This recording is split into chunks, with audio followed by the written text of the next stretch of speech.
started. Good evening. Today is Tuesday, August 20th, and the time is 5 p.m. I would like to call to order the ISD 191 Board of Education's Policy Review Committee meeting. Welcome to our audiences. We will have full agenda tonight, so let's start with policies with changes. Policy 104, School District Mission Statement, presented by Dr. Teresa Battle, Superintendent. Thank you, Director Marcel, members of the Policy Review Committee. Tonight, the change for 104 School District Mission Statement is related to legislative changes. They have changed the title of World's Best Workforce to Goals Striving for Comprehensive Achievement and Civic Readiness, and so that change is under the legal references. Thank you. Any questions or discussions? Just to clarify, so wherever World's Best Workforce used to be, we'll now see those 4 or 5 words. Yes. Okay, thank you. I don't have anything. 104 can be on the consent. Consent. All right, and then we will move on to 204, School Board Meeting Minutes, presented by Aaron Tinkelberg, Director of Communications. Thank you, Chair Marcel and members of the committee. Policy 204, there are no substantive changes. The only change that's being recommended is in the legal references, change in the name of the law. You will notice, you probably noticed that there is a section of statute that is in the policy and was struck out. It's just a reference to a statute change that the legislature made this year to accommodate several districts that lost their legal publications that existed in their district. These sections don't apply to us, and so I'm not recommending any reason to put them in. Thank you, Aaron. Any questions or discussions? All right. 204 can go on the consent. We'll move on to 207, public hearings, presented once again by Aaron Tinkelberg, Director of Communications. All right, and policy 207, public hearings. The only change in here is there's a couple of small changes. One is to eliminate a redundant section of the sentence under the general statement of policy. The other one is to remove that somebody has to include their address when they're seeking to address the board. This does align with a change that the board made to policy 206, which is public participation in board meetings, and the listening session registration card earlier. So it is in alignment with changes that the board has made previously and in alignment with changes in the model policy. Thank you, Aaron. Any questions or discussions? I don't have any. 207 is going to be on consent. Moving on to 425, professional development, presented by Amina Efterdal. I think Amina's still wrapping up from the new educators, so I'll present those. Okay. All right, so 425, professional development will be presented by Dr. Teresa Battle. This also is a legislative update, and it's adding paraprofessional training provisions. If you look at section, and this is coming from MSBA, so we're all up to date. If you look at section 7, the school district must consult the exclusive representative for employees receiving training before creating the training plan. And it's noted that paragraph E is in effect for the 2024 school year only. That paragraph that was added for 2024, 25. I explained I would take it because you were finishing up with new educators, but you can come up. We're on that policy, your first one, Mina. 425, professional development. To incorporate the new paraprofessional requirements. Right. Thank you. Any questions or discussions?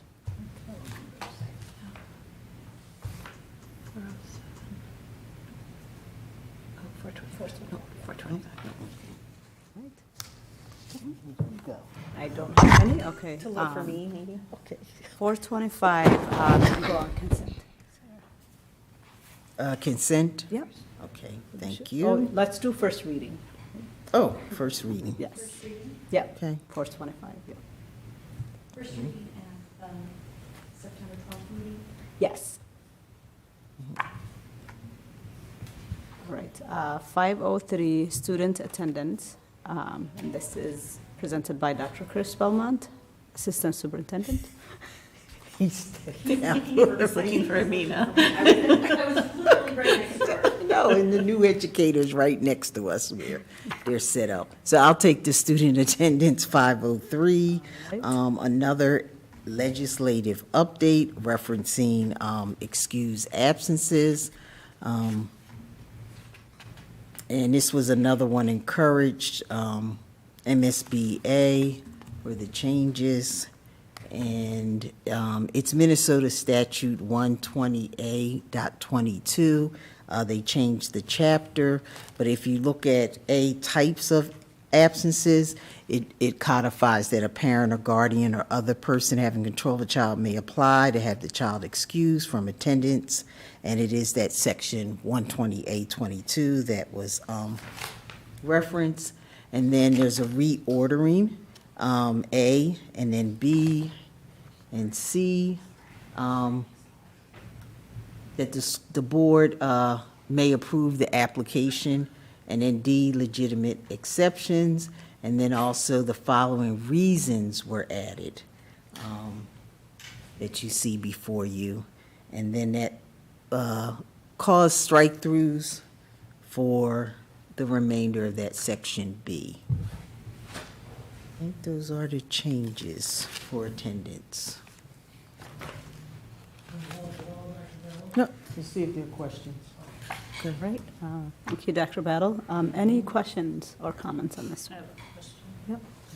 Just, well, I know it's MSBA, but I'm just wondering why they struck active duty, because some kids that are 18 are, I mean, they do get drafted, I mean, not drafted, they volunteer for active duty or National Guard. They did add it back. So you can Yeah. explain the re-lettering? Yeah. Yeah, I do apologize to the board, because sometimes when we're making changes in board book, especially when we're trying to merge MSBA model right. policy changes, and then what we had originally, things just got reordered a bit. Oh, okay. So if you look at 503-4, you'll see it included, and it's just aligned with kind of the order that MSBA has. Oh, right. Same It's, content. I see. Order. Yep, okay. It was quite a conversation how to, because they had pulled, the MSBA model policy had pulled and included certain aspects of what we had, and then we had a few additional ones that were in our previous policy and are part of our practice too, so. Like Okay. excusals for field trips, school-sponsored field trips and extracurricular. So to clarify, Dr. Belmont, everything that we're looking at is already it's either a change because of statute or it was already a part of 191 policy. Correct. The preponderance of changes from last spring's legislative sessions had more to do with, one, a parent or guardian having the authority to excuse a large number of time and not day-by-day calling. So that will be a bit of a shift in practices for us that we're prepared to implement. And then we always want to work adaptively with the families. That's not a change. So, and then the addition of the paragraph 1.3 is added some more language around the tribal, spiritual, or cultural advisor instruction, and that paragraph didn't exist in model policy previously, and we had components of it, so that was our challenge to try to keep that whole language that came from statute, as well as the model policy, as well as making sure we still encompassed what we had previously in 191. Gotcha. So bit just of a a- request. for clarity, when we have multiple colored fonts in policy, I don't know if we want to add a key to the agenda so that we can understand what the color, like what blue stands for. I mean, red is pretty standard, but just, because I know I had a question, and waiting until Monday was okay, but it would have been nice just to have that explanation. This is kind of unusual. Yes. You want to comment on why the blue font? It was similar years ago. We're trying to figure it out. We know it's from the changes, like if Kelly puts it in, Yep. it's, so she put in all the original changes, and then as they're kind of flowing in as we work through, and I make changes, mine are in blue. What's interesting is when I see them in blue, but when we pull it up on hers, she sees everything in red. So it's sort of a, we're trying to work through that. It's a process. It's a process, but to your point, if this type thing happens, it would be very easy for me to include the Yeah. key for that, so we'll do that if we can't troubleshoot the, Okay. when we research it online, it says it's so that everyone can see the different changes being made by the different people. Oh, completely. And I know, like, I understand, and I know we've talked about this before, but it happens so infrequently that making sure that we understand what the blue means versus, we know what the red means. Yeah, I made a note. Thank you, yeah. Thank you. Nothing else. Good questions, yeah. Okay, I just have a general question, I suppose. On 5-3, you know, the D highlighted in blue, it's stricken out, and I know it's been added at the bottom, but now we have a C and an E. Is something going to become a D after, like, or do we leave the stricken, you know, like to post online and stuff like that? Okay, let me go back. Wait a What minute. page A, 503-3. C, So page 3? D, I think that's a good, Oh, 503. D. a good catch, Director Marsala. That should be E, consequences of excused absences. Is that is that what you're noticing? Or no? Yep. No. One, Give us the Yeah. title again Okay, of the section. yeah, so it's that is the types of absences in 503-2, but, you know, it's the next page. So you have the one that says the child's physical or mental health. Under the one, we have A, B, C. The D is stricken out in blue. yep. And then you have E next to it. So is D gonna include what's gonna become public, or? No, Okay. this is why we're grateful for our policy review committee, because it should read A, B, C, D, and E. Okay. And then, because the active duty was put into a different location as its own standalone, number 7. And also, as we discuss, or as we're talking, I noticed that C, consequences of excused absences, should shift to letter E. So we did do a lot of trying to do formatting with board book, and so that's why I'm glad we're here discussing that. So does that make sense to the committee? That it would go to types of absences. 1, excused absences, which was the topic of statute changes last spring. A, B, C, D. It's interesting, my printed copy has no blue font. It all came in red. It should go A, B, C, D.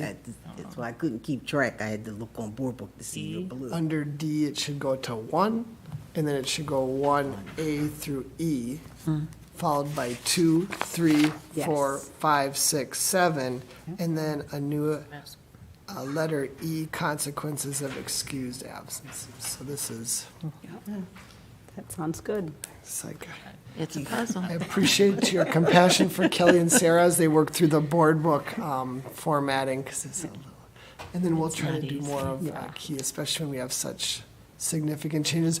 We do feel like this formatting is going to set us up for better success going forward, so, with this particular policy. Thank you both. Thank you. 503, let's do that as a first reading. Okay, yeah. And, yeah, I'm having trouble This is a little following bit the of a letters and the problem. numbers, but I do like the different coloring, because to me, it makes it, I know what you changed and what MSBA change, so I do like that. Okay. Just comment. Okay. We're going to move on to 506, student discipline. This will be presented by Dr. Chris Belmont, Assistant Superintendent. Well, I would love to say 506 will be less confusing, but I will save that till the end of the discussion. 506 is another policy that's been changed frequently because of state statute over the last 2 years, including MSBA sent recommendations both at the beginning of this legislative session and at the end, because one of the first topics that the legislature did pass was around prone restraint clarification. So you'll see that under 5 areas of responsibility. Under definitions, they added some statutes, clarification. 5C, under the role of principal, clarifying language that came from statute through MSBA at the onset of the legislative sessions.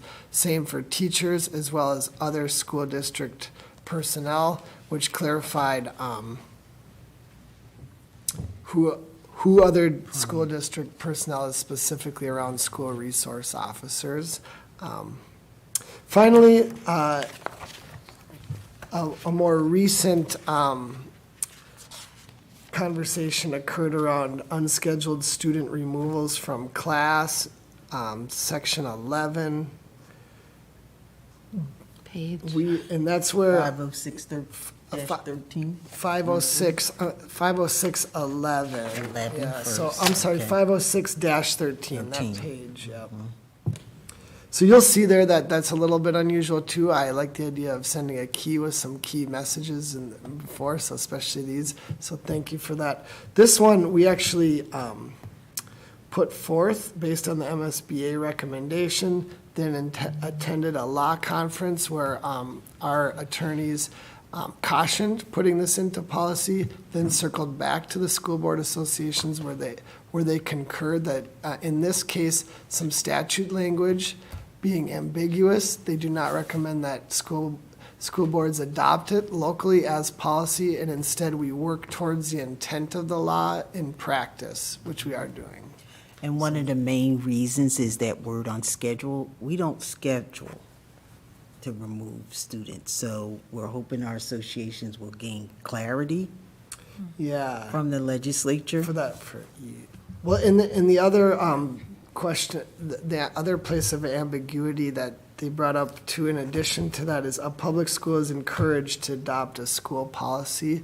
So from our legal experts, that word encourage is problematic to put into policy because it's not clear. So I'm just bringing it to the committee for discussion on that. It's like, All right, thank you, Dr. Belmont. Any questions or comments? So the statute is referenced down below. correct. Okay. Yeah. That's where the statute is still in references, so the advice from our attorney in connecting with the MSBA is, for this round, they're suggesting that school districts include the reference to statute around student removal from class, but don't formally adopt policy language while they're still working that out. It really doesn't change the fact that we are hyper-focused on trying to keep kids into class and partnering with families for when there are those, unexpected needs that arrive. Scheduled is a kind of interesting word. One more question. So what example was given for an unscheduled student removal? I mean, I know that there are students that are removed from class for a variety of reasons. What was the do we know what the legislature's intent was? I wouldn't speculate. They didn't talk about it. They did. They had hearings on it. And was, Seems the intent was parents did not know when a child missed instruction. That's my understanding, too. okay. Got it. Thank you. All right, so first reading would be good? Oh, Yeah, can I first point out one other thing? Yes. Legal references, are we missing a parentheses after Minnesota statute? Recess and other breaks? I just saw it. Okay, thank you. All right. Thank you. That one is going to go first reading, Sarah. Yeah. All right, we are going to go to 512 next, school-sponsored student publications and activities, presented by Aaron Tinkelberg, Director of Communications. Thank you. Yes, policy 512, school-sponsored student publications and activities. The changes that you'll see throughout this policy are in response to and reflective of state law changes. You'll see a number of new or changed definitions and a number of guidelines as well. These are all pretty much pulled verbatim from the new state law. As you read through it, you may see that I think the intent of the state law is to make it very clear that they're protecting student speech. And to be sure I had an understanding of how this would affect the schools, I did talk with Activities Director Bill Heim and principals at the middle school as well. They didn't feel like there was any serious concern in terms of how they already operate. One section that I'll draw your attention to in particular is 4D, which is some guidance, which allows for guidance on journalism and professional standards from the media advisor and the teacher, which of course is really important and kind of the purpose of those publications. So that's still being in there. Again, the principals that I spoke to, the directors that I spoke to, felt very comfortable with what's here. And then there are some changes, of course, in the legal references as well, again, just to reflect the new state law. Right, thank you, Aaron. Any questions or comments? All right. Nothing for me to, we'll do first reading for that one. It's got a couple changes. All right. 513, student promotion, retention, and program design, presented by Amina Aftadal, Director of Curriculum Instruction and Assessment. So the changes to this one are minimal. Just simply, there was a shift in the legislature to remove the wording and the definitions of the world's best workforce and replace them, and we'll see that in Policy 601, where that definition is explained. 513 makes reference to the world's best workforce, and that's being replaced with the new legislative language. All right, thank you, Amina. Any questions or discussion? Just one. In the way it appears in board book, for me, it looks like we need to have a space in the title between program and design. Oh, Oh, yeah, I noticed that too. I didn't know if that was supposed to be Wow. like that. but it's interesting, on the board book, is there's a space. But on my printed, there isn't. Okay. I think, See yeah, right it's there? just, Program design. oh, that's because that's something she typed in? This Oh, is you what it just looks did it right now. No. Oh, okay. This is what it looks like on the policy. Oh, All right. all right, I see it, thank you. Oh, yeah, okay. All right, oh my goodness. All right, we'll put 513 on consent. Sarah. Consent, Yes. all right. All right, we'll go to Amina again for 601, school Yeah. district. 601 is the next Comprehensive one. achievement and civic School readiness. district curriculum and instruction goals. And so the significant change in this one is the shift from the world's best workforce language to the new comprehensive achievement and civic readiness language. In section 3 is the definition in which the new legislative definition is placed there. One of the things that you'll notice in there is that this also intersects with the READ Act legislation, is that world's best workforce had as one of its goals to achieve grade level reading by grade 3, read well by grade 3. since it was replaced with the READ Act. And then we are also looking at the changes in graduation requirements around civics and government, that all of that's been incorporated now into the comprehensive achievement and civic readiness. Many of the goals are still the same. All students graduate, college and career readiness, so achievement gap reduction, all of those things still exist within that, but it's just simply being kind of rebranded. So you see that in section 3, adding that definition under D, which renumbers everything else. And then you'll see then K is then struck with the world's best workforce. The note does not need to be part of the policy. It can continue to stay there, but the note itself does not need to be part of policy. It's more of an informational piece for us.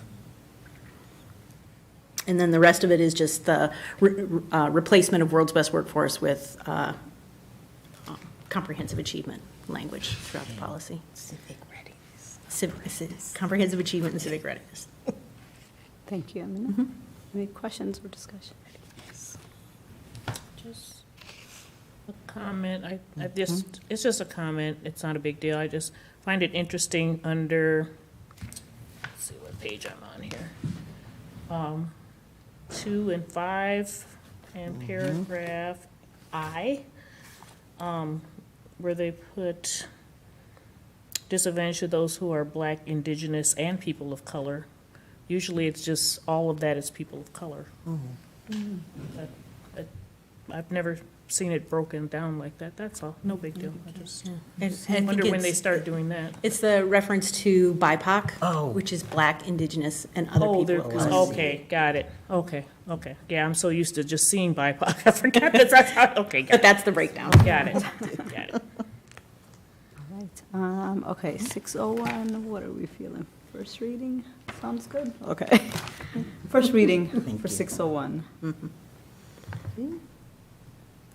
Couple of question marks. Mina's on a Okay. roll. I'm going to just kind of move through these. 603 is simply updates to the legal references, so there's no significant changes to the policy itself. Questions? All right, any questions on 603? No? All right, Even 603. in a can close be, read now, because we consent. missed those spaces and other things.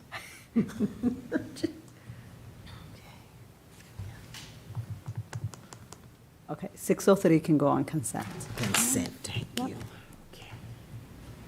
604, we're staying with Amina, instructional curriculum.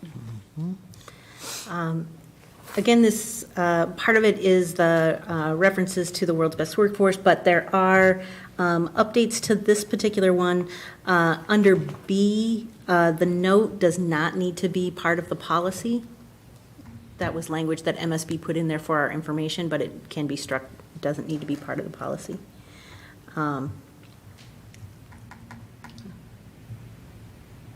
But otherwise, it's just updating the legal references. And the note just simply indicates the changes to those legal references and some minor changes to that.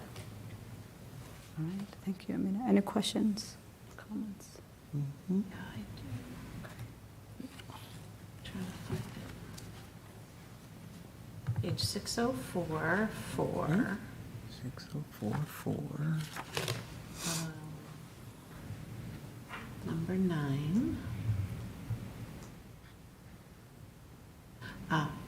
On track for graduation, that's coming out of statute? Yeah, okay. That's it. It used to read, the schedule keeps the student making adequate progress to meet academic standards in alignment with the new comprehensive achievement. They want it to be on track for graduation. On track, so double, got it. All right. Let's do 604 as consent. All right, and then 606, we're still with Amina, instructional resources. Right, so as you know, there were some significant changes in the legislature. They were addressing the idea of banning books in school libraries. If you recall, last year, MSBA proposed a 606.5 policy, which was an additional policy addressing school library materials. So we had the 606 policy, and we had the 606.5. After working with my library media specialist last year, we proposed and recommended that we keep that as one single policy with the combination of the two. And so these were updates to the library materials section of that particular policy out of legislation. And so there's some significant, I don't know if significant, but there's some changes in definitions. The most meaty of them is ensuring that we have the proper definitions, the legislative definitions for library media specialist, and are very clearly identifying the role of the library media specialist in the reconsideration process and in the selection process. This has been our practice in our district, as always, to keep our library media specialists as the key folks who recommend the collections and curate those collections. So this isn't a significant change in how we operate, but it does, but statute, perhaps other districts don't operate in that way, and so statute has required that. And so there's definitions there for who can be part of that decision-making process, and it very clearly puts that responsibility into the hands of the licensed library media specialist. And then they have some other kinds of, could be a master's degree in library science, a professional librarian, or person trained in library collection management, and so they've offered up other options besides a licensed media specialist. So that definition in that section is pretty meaty, and so I think that that's something that needs to seriously be considered. And then the other pieces in statute are some components here that empowers the school board, and that would be F, item F, I think. 606-4. On page 606-4. And offers up to the school board some specific reasons why they would not choose to purchase or shelve or remove access to library materials or collection items. And they follow along with the procedures that our library media specialists use to weed collections, and so those align with that as well. As well as the selection process, our library media specialist in their procedures for selection of materials included all of the information that's in G, their responsibility to consult with professional specialists and sources when determining building those collections. And then the weeding piece is item H, where they go through outdated materials regularly. That's part of the ongoing process. And then statute also addressed the responsibility of school districts that in receiving donations and gifts. So that would be section I. So those are some pieces that have been codified into legislation. They many of those things are have been part of our practice and are part of the procedures that our library media specialists have documented as well. And then the selection process, that we do document that, and the reconsideration guidelines. So section 4 talks about the selection.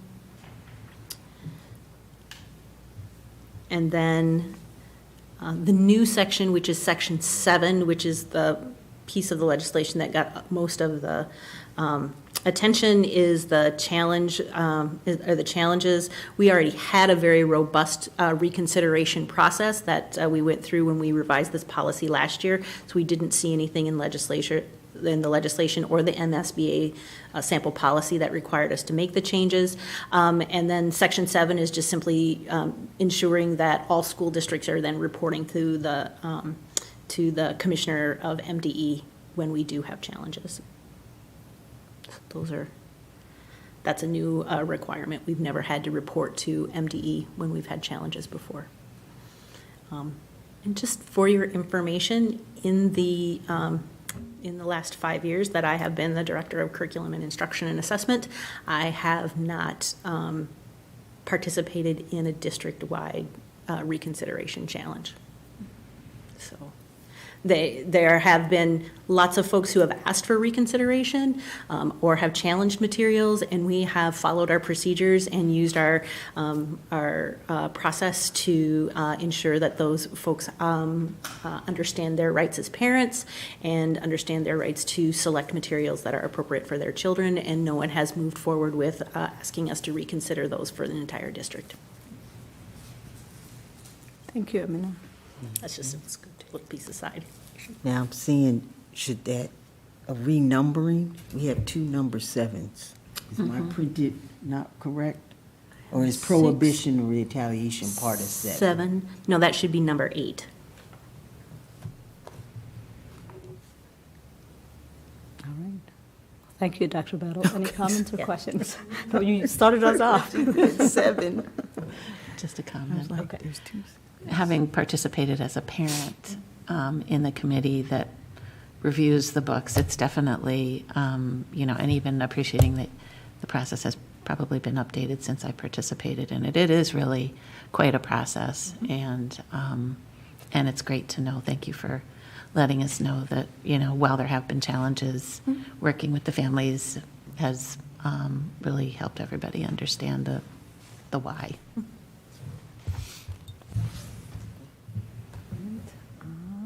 Okay, I think 606 will go on first reading.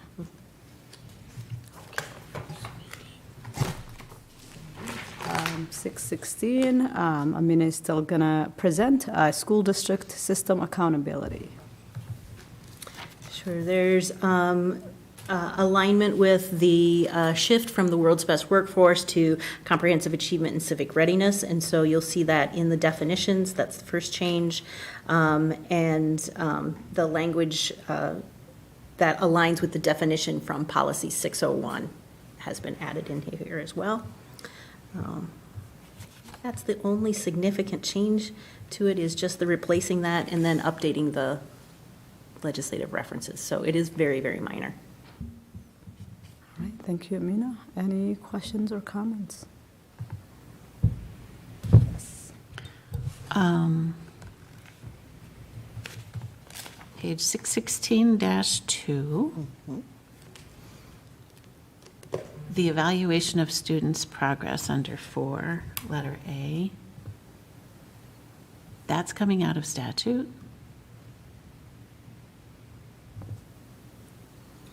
Where we're identifying the strengths and weaknesses of instruction and curriculum affecting students' progress. Yes, and what we see that is that comes directly from statute, and it's aligned with the Minnesota Comprehensive Assessments. And the Minnesota Comprehensive Assessments are designed as a system review, and so they are, we use the information from that to identify where the strengths and weaknesses are in our instruction and curriculum, and how that may or may not be supporting student progress. Which is separate from student progress on a day-to-day basis. Yes. In which we would use tools that are more valid and reliable for individual student progress rather than system-wide progress. The assessment report that we received. Thank you.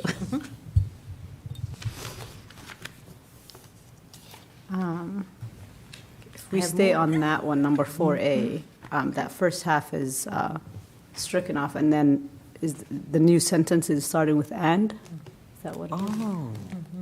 I'm sure the identification. Am I in the right The one? ident- should just Yeah, be the yeah, capital identification. T, and then, yep, exactly. All right.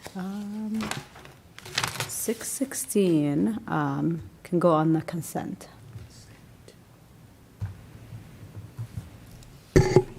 All right. 620, credit for learning, once again presented by Amina Aftadal, Director of Curriculum, Instruction, and Assessment. So if you look at Section 5, where it talks about post-secondary enrollment credits, this is our PSEO program for the state. There were some legislative changes with timeline for notification, and you'll see that in section D, where a pupil needs to notify or not notify the school district by certain dates. And so those dates are codified now in statute.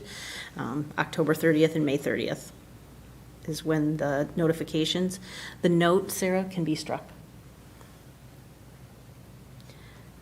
E is, again, about notification.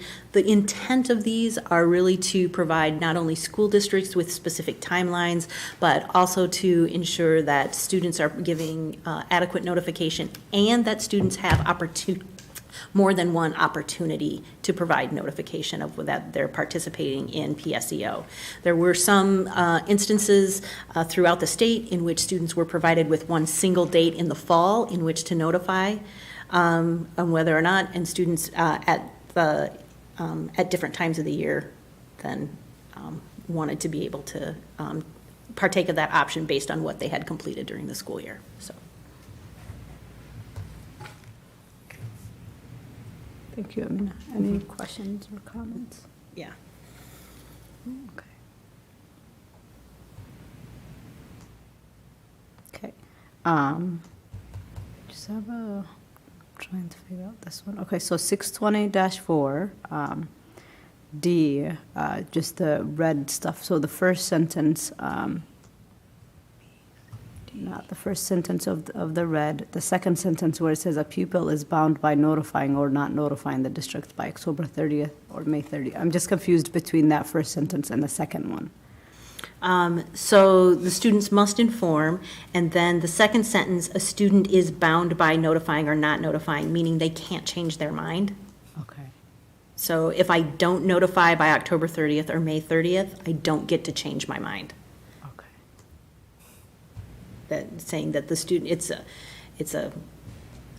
we're binding the student to that notification.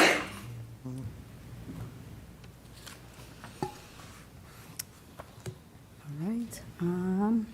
620, let's put it on first reading. Thank you. Right. 624, online learning options, presented by Amina Afzadal. The significant change there, you'll find it in section 5B. 4 is the addition. 1, 2, and 3 offer ways that students may engage in supplemental online courses. And 4 was added in there saying that if students want to engage in additional online courses, they may come with additional tuition. And I think part of that is it focuses on the amount of reimbursement that we get as a school district, and when students exceed those credits, we're in a position to say that we can charge tuition for those because they exceed the amount of reimbursement that we receive from the state. Any questions or comments? Do we know how this might impact us? I mean, do we know generally the students that maybe take more credits than we're reimbursed for? At this point, we don't allow students to take more credits than we're reimbursed for. Gotcha. And so we limit them Yep. to that. This is saying, hey, if that opportunity would arise, we would be able to do that, but we would be in the right to respond to with a tuition agreement. And I assume the system is able to handle that. We've never done it before, but we do we have a system in place where we do tuition agreements under special education. Mm-hmm. And so there's forms and there's process that already exists that could be adapted. Gotcha. Have a comment? Thank you for clarifying that, because that was kind of my question too, since this is new. How is that going to work? But you answered that. Thank you. All right. 624, what do we want to do? I am not so sure.